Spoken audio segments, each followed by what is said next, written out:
Escoltarem ara el pianista Jim McNeely, una actuació en solitari al Maybeck Recital Hall l'any 1992.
un torrent de notes. Quina intensitat. A mi m'encanta aquest disc, Molt bo, molt bo. és boníssim. El Maybach Recital Hall és un auditori mític ubicat a Berkeley, a Califòrnia. L'arquitecte Bertrand Maybach el va construir l'any 1914 i és un recinte amb una qualitat acústica excepcional. Allà de 1989 a 1995 van passar un total de 42 pianistes, consagrats tots, i van passar el sempre arriscat examen que representa una actuació en solitari. El resultat va ser la gravació d'aquests 42 volums en els que hi ha autèntiques joies. Tu en tens uns quants, d'aquests Maybachs, Josep? Sí. Sí, va arribar un moment que vaig dir, vaig a començar la col·lecció. Potser els 42 no, però entre tu i jo una vintena és possible que sí que els tinguem. Segur. De 10 o 12 segur que els tinguem. Segur. Jo no sé, sí, alguns també. En aquest mateix període, del 85 al 89, també es van gravar un total de 10 volums de la sèrie Concord Duo, amb títols destacats. I ara així, a bote pronto, em ve a la memòria un parell de per mi extraordinaris, els que van gravar el pianista Alan Broadbent amb el saxo alto Gary Foster, és un disc que també m'encanta, i també un altre que també em ve a la memòria és el Chris Potter amb el Kenny Werner. Tot boníssims. Per mi els dos són dos discos boníssims. Deu ser la màgia del Maybach, suposo. Seguim amb un segon tema, Zingaro, de l'Antonio Carlos Jobim, que també és una preciositat de tema i la interpretació també és excel·lent. El tema és fantàstic. El tema és preciós i l'interpreta amb una sensibilitat i una gràcia extraordinària. I després fem 4 dades del Jim McNeely.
Zíngaro, un tema preciós del Jobim. Sí, sí, sí. Hem escoltat amb tantes i tantes versions que s'han fet Sí, d'aquesta composició. És que hi ha hagut tota una pleia de compositors brasilenys fantàstica. fantàstics. Fantàstic. Sí, sí, i el Jim McNeely és molt bo. La capacitat del locals és de 50 persones, 50 persones molt selectes, imagino poder anar allà a escoltar en directe a tots aquests grans pianistes consagrats que han arribat a passar per allà. No?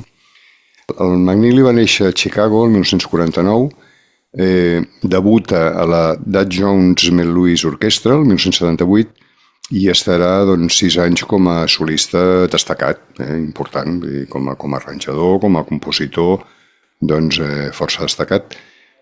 El 1981 formarà part de l'Stan Getz Quartet i va estar-hi 4 anys, en el que per mi, personalment, va ser un dels millors quartets del Getz. Allà també hi eren el contrabaixista, el Mark Johnson, i el Victor Lewis o el Billy Hart, depèn de gravacions, com a bateries, i d'allà surten meravelles com el Pure Getz, Blue Skies o Life in Paris. Són algunes de les gravacions que per mi més m'agraden del Getz. Després ja vindria el Kenny Barron, que Déu-n'hi-do també, les gravacions meravelloses que va fer amb el Getz, no? Però aquestes del Jim McNeely, a més llueix molt bé el Jim McNeely en aquests discos. Igual en programem algun dia d'aquests. Igual no tardem massa, igual la setmana que ve en programem algun. Llavors, de 1990 al 95 va ser membre del Phil Woods Quintet i la veritat és que no és aquest per mi un període del Phil Woods que conegui massa i sincerament tampoc m'interessa massa. A mi m'agradava el Phil Woods de quan hi eren el Tom Harrell i el pianista l'Al Galper. Aquell Phil Woods a mi m'agradava més que després, els anys posteriors. No? Coincideixo amb tu. Vale. I llavors el 1996 s'incorpora a la Vanguard Jazz Orchestra, que no és ni més ni menys que l'antiga Dad Jones Mel Lewis, Big Band, després de la mort del bateria Mel Lewis. Va morir, ja ni era el Dad Jones, que ja feia molts anys que havia mort, ni el Mel Lewis, per tant va canviar el nom, i ell es va reincorporar amb aquella orquestra. No?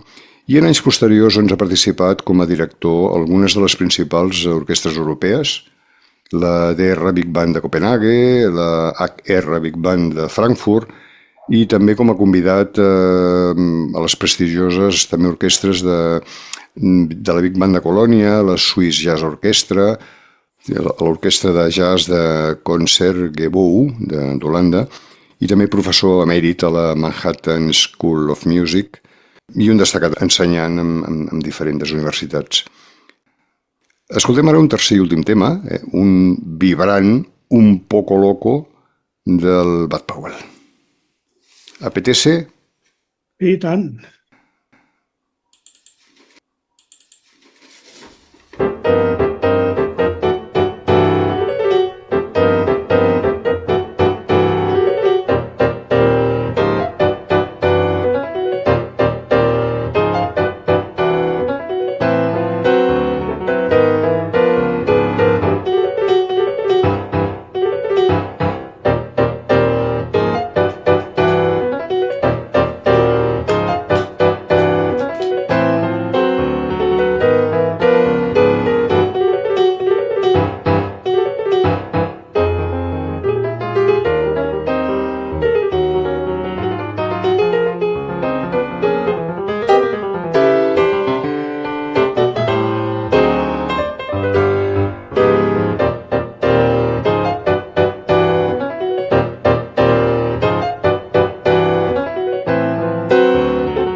Com s'ho ha treballat. I que suertudos aquells 50 convidats que hauria haver-hi allà. El Maybeck representava un repte per als músics, ja dic, músics molt consagrats, la majoria d'ells, però que es preparaven el recital aquell com si els hi anés la vida, com si s'estessin jugant el títol. Sí. Es veu molt treballat, realment es veu ja molt de treball a la preparació dels temes i... Carai. Bé, doncs sí, hem escoltat el Jim McNeely tocant la seva actuació com a piano sol en el Maybeck. Hi ha 42 volums i n'hi ha alguns de realment molt bons. No descartem, doncs, algun dia posar-ne un altre. I possiblement recordarem també, tornarem a insistir amb el Jim McNeely amb un disc amb les Tanguets. Això està